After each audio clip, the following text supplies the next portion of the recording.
Sutra. At the end of 60 small aeons, having finished speaking the sutra, the Buddha's sun moon lamp brightness immediately announced to the assembly of Brahma, Mara, Shamanas, Brahmans, gods, humans, and asuras.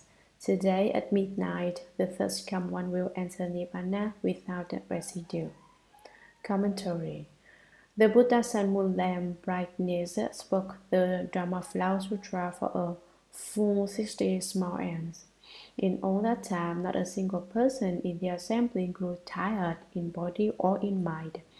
At the end of 60 small aeons, having finished speaking the sutra, the Buddha's sun moon lamp brightness immediately announced to the assembly of Brahma, the god, Mara, the demon king, Shamanas, that is the bhikshus who have left home, Brahmans, one of the Indian outside ways who practice pure conduct, gods, humans, and asuras. He made an announcement saying, Today at midnight, the thirst come one will enter Nirvana without residue. The thirst come one sun moon lamp brightness today will enter Nirvana. The Buddha was born at noon and entered Nirvana at midnight. Noon is yang and night yin. When the Buddha came into the world, it was as if the entire world was illuminated by the sun, moon, and lamp light. After the Buddha crossed into extinction, that is, entered Nirvana, it was like the darkness of the night. Not only was this the case with the Buddha's sun moon lamp brightness, but all Buddhas are that way. They appear in the world at noon and they enter Nirvana without residue at midnight. Nirvana is of four kinds according to the explanation of the consciousness only school. Some texts give four kinds of Nirvana, but not the three kinds. What are the three? 1. The Nirvana of the purity of the nature. This type of Nirvana belongs to the virtue of the Dharma body. The Buddha has three bodies, the Dharma body, the reward body, and the transformation body. The Nirvana of the purity of the nature belongs to the virtue of the Dharma body. That virtue being that it is not produced or destroyed, not divided and not pure, not increasing and not decreasing. 2. The Nirvana of perfect purity. This type of Nirvana belongs to the virtue of prana. 3. The Nirvana of the purity of expedient means. This belongs to the virtue of liberation. The virtue of the Dharma body, the virtue of prana, and the virtue of liberation are the secret storehouse of great Nirvana, the three virtues of Nirvana. The purity of expedient means refers to from emptiness taking up a false existence, that is, what is not produced takes on production, and what is not extinguished takes on extinction. Although within the six paths of rebirth there is no defilement, and the entry into Nirvana entails permanent bliss, all actions and practices are conducted from within the Nirvana of expedient means purity. The three kinds of Nirvana are basically the same as the four kinds of Nirvana. Here the text says, Nirvana without residue, the first of the four kinds of Nirvana, is a Nirvana of the purity of the self-nature. This corresponds to the first of the three types of Nirvana, the Nirvana of the purity of the nature. The second of the four types of Nirvana is the Nirvana with residue. What is meant by residue? It refers to those of the two vehicles. Although they have certified to the fruit, they still have bodies. Because their bodies remain, they still have suffering. As long as you have a body, you suffer. Without a body, there's no suffering. Why are you greedy, hateful, and stupid? It is because you take a thief for your son and search outside. Because you have a body, you have to take care of it.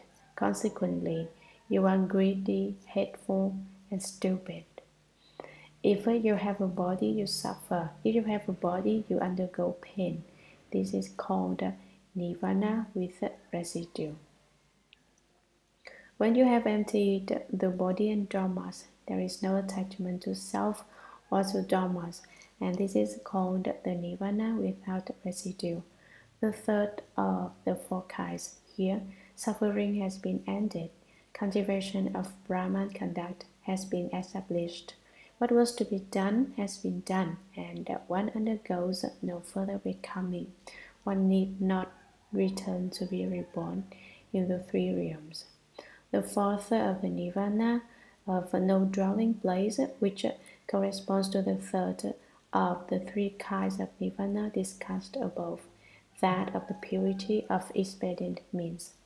The nirvanas with and without residue correspond to the second of the three kinds, the nirvana of perfect purity. Sutra. There was at that time a bodhisattva by the name of Virtual Treasury, to whom the Buddha Sun Moon Lamp brightness transmitted a prediction, telling all the bhikshus, the Bodhisattva Virtual Treasury will next become a Buddha with the name of Pure Body, Tathagata Samyak Sambuddha. Commentary. When the Buddha Sun Moon Lamp brightness announced the news that he was going to enter Nirvana without residue, there was a Bodhisattva present by the name of Virtual Treasury. His virtuous practices were especially complete. The Buddha Sun Moon Lamp brightness transmitted a prediction to him. What is meant by transmitting a prediction? It is to announce a future event, one for which the time has not yet come. The event is still hanging in the air. It hasn't yet fallen to the ground. It is also said to be an advanced prediction, which refers to giving you a prediction in this life for your becoming a Buddha in a future life, saying you in a future age will be a Buddha with such and such a name. Telling all the bhikshus, the Bodhisattva Virtual Treasury will next become a Buddha. After I have entered into Nirvana, he shall become a Buddha. His name will be Pure Body, thus come one. Tathagata, that is thus come one worthy of offerings. Samyak Sambuddha, one of proper and universal knowledge. Originally, the Buddha has 10 titles, but here only 3 are used to represent all 10. Sutra. After that Buddha had transmitted the prediction, at midnight he entered Nirvana without residue.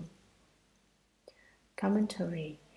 After that Buddha had transmitted the prediction to the Bodhisattva Virtual Treasury, at midnight he entered Nirvana without residue. In the middle of the night, the Buddha went into Nirvana. He completed the stillness. Sutra. Following the Buddha's crossing over into extinction, the Buddha Wanderer's Light upheld the wonderful Dharma Lotus Flower Sutra for a full 80 small aeons, expounding it to others. The 8 sons of the Buddha Sun Moon Lamp brightness all served Wanderer's Light as their master. Wanderer's Light tortured and transformed them, causing them to become firmly established in Anuttara Samyak Sambuddhi. The princes, having made offerings to the limitless hundreds of thousands of tens of thousands of millions of Buddhas, all realized the Buddha way. The very last to become a Buddha was one named Burner of the Lamp. Among the 800 disciples was one named Seeker of Fame, who was greedily attached to profit and offerings. Although he read and recited many scriptures, he did not comprehend them and forget most of what he learned. For that reason, he was called the Seeker of Fame. Because he had also planted good roots, he was able to encounter limitless hundreds of thousands of tens of thousands of millions of Buddhas, making offerings to them and honoring them, venerating and praising them. Commentary. Following the Buddha's crossing over into extinction, the Bodhisattva Wanderer's light upheld the wonderful Dharma Lotus Flower Sutra. He accepted, upheld, read, and recited for a full 80 small ends, expounding it to others, explaining it to them. The 8 sons of the Buddha Sun Moon Lamp Brightness all served Wanderer's light as their master.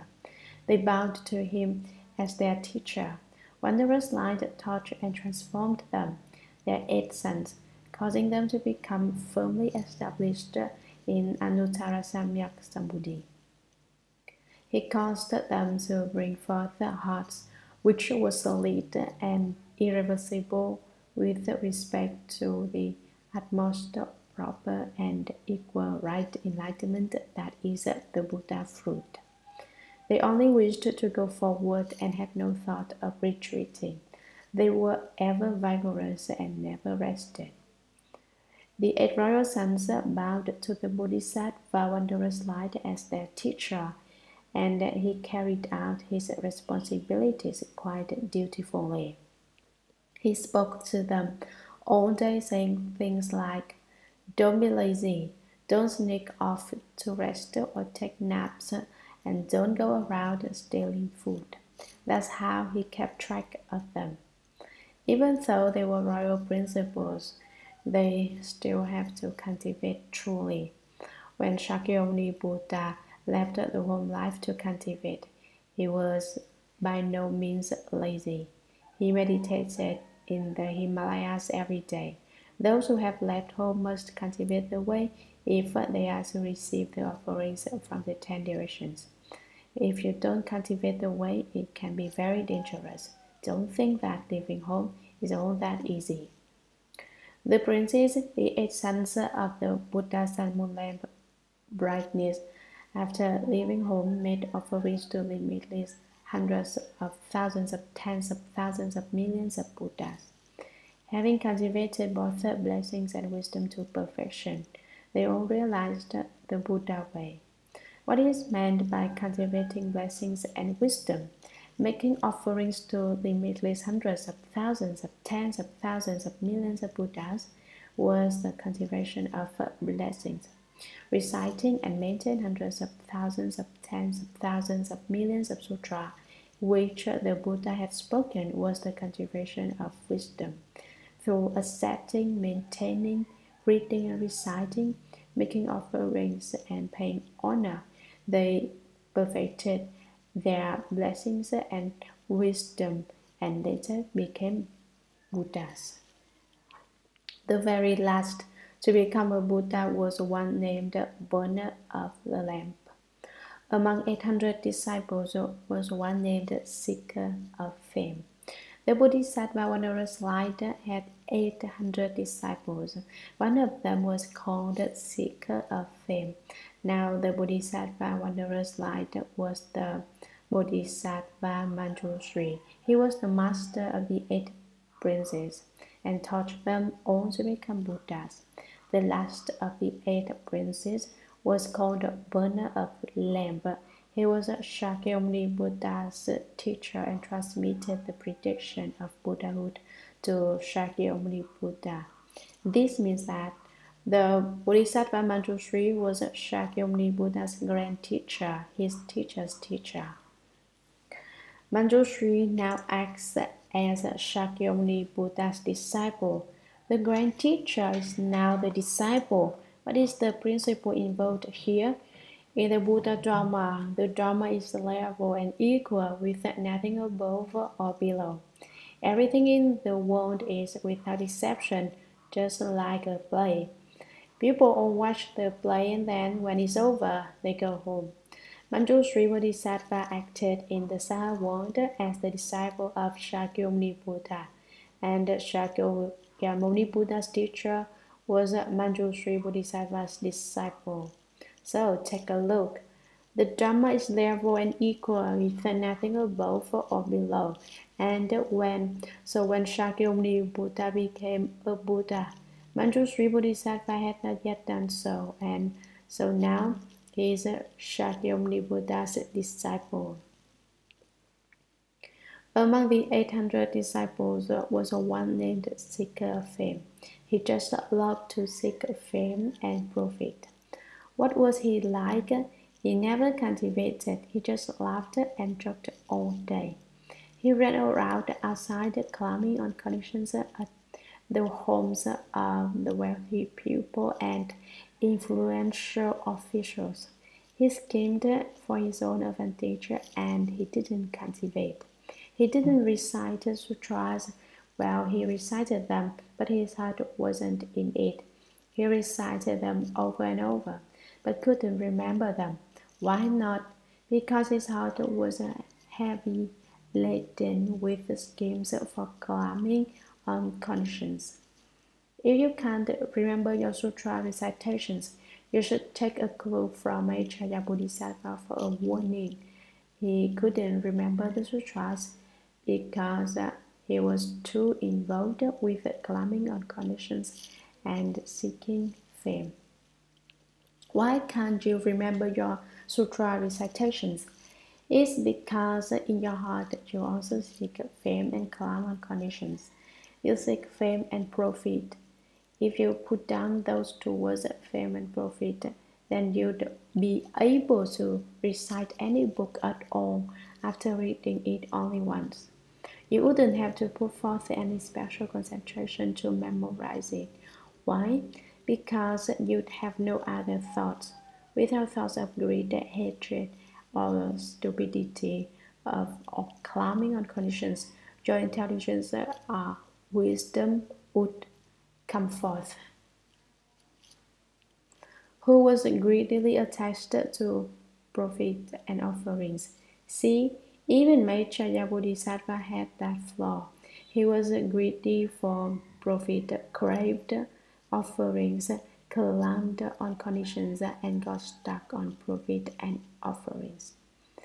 Profit just means money. He was greedy for people to give him a little cash, like monks nowadays who receive offerings of money in little red envelopes. They open them up, and if there is a sizable amount of money in them, they are delighted. That is what is meant by being greedily attached to profit and offerings. If they get a little less, they grimace and groan. This is just a manifestation of greed for offerings. If you're truly a person of the way, it won't matter how much they give. A little is a lot, and a lot is a little. A little and a lot is all the same. For example, last Saturday on the 8th day of the lunar month, one disciple saw that people were making offerings to the Dharma Master. Basically, I wouldn't even bring this matter up because it's likely to sound as if I'm asking for offerings. But unless I talk about it, no one will know. She saw that the Chinese people were all making offerings, and so she also gave an offering. At the time, I didn't know how much was in it. Later on, I opened it and saw that it was a penny. I was extremely happy. You say, how could a penny make you happy? Although it was only a penny, it showed that she had a sincere heart. I think on that day, she didn't have any money, and so she only gave a penny. That night, she made another offering of $4 and told me, I didn't have any money today. I said, I know. Your penny made merit and virtue for you perhaps as much as giving $100, $1,000, or $10,000 would have, because you were sincere. In the Buddha Dharma, as long as you are sincere, you obtain merit and virtue regardless of how much money you give as an offering. If you do not have a sincere heart, even if you give a lot, it's still little. if you have a sincere heart. If you give a little, it's still a lot. You need only make offerings with a true heart.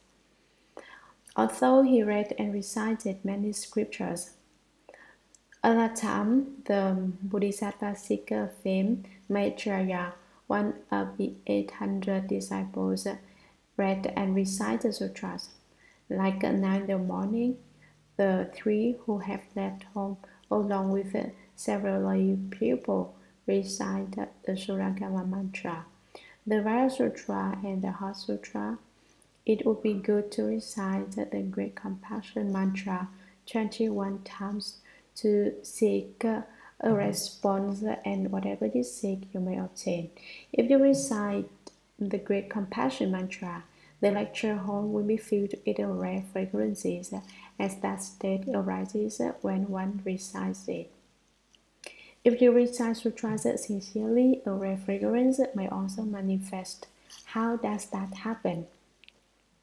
When you recite the sutras, heavenly maidens will scatter flowers and the fragrance will manifest. But you must recite with a sincere heart. In the same way that you must make offerings to the Triple Jewel with a sincere heart. If you have a sincere heart, when you recite a single sentence of the sutra, you can startle heaven and move the earth. The ghosts and spirits in heaven and earth will all know about it. If you don't have a sincere heart, you can recite the entire sutra and all you do is strike up false thinking. What false thinking do you strike up? You think, I'm reciting the sutra today. I wonder if anyone will send me offerings. I'm reciting the sutra so I can get offerings. If you have that kind of false thinking, then no one will make offerings to you. Why not? Because your heart is filled with the wish for offerings, and so they will not appear. If you have thought that it is false thought, the thought arising is just a false thought. Without thought, you may obtain a response. If you do not seek offerings and they come, that is a response. Although he read and recited many scriptures, not one sutra but a lot of them, he did not comprehend them. He couldn't remember them. If you can't remember them, then you remember the first part and forget the last part. Or remember the last part and forget the first part. If you remember the first and the last, you forget the middle part, and you can't recite it. You have to listen to the others and follow along with them. If you do that, the merit and virtue is theirs, not on your own. Do you understand? You must be able to recite them on your own. You must comprehend them, recite them yourself, understand them, and be well versed in them. Well versed, you can recite them from the first part to the very end, remembering them all. Now he read and recited them but couldn't remember them, and forgot most of what he learned. He didn't really recite. He recited the first part and forgot the last, forgetting a whole lot of it. For that reason he was called seeking fame. I believe that he probably did not give himself this name. Someone else probably gave it to him, saying, all you do is seek fame and seek profit. You will just call you seeker of fame Bodhisattva. Because he had also planted gurus, although he was called seeker of fame, he had also planted many gurus and cultivated many practices, cultivating blessings and cultivating wisdom. He was able to encounter limitless hundreds of thousands of tens of thousands of millions of Buddhas, making offerings to them and honoring them, venerating and praising them.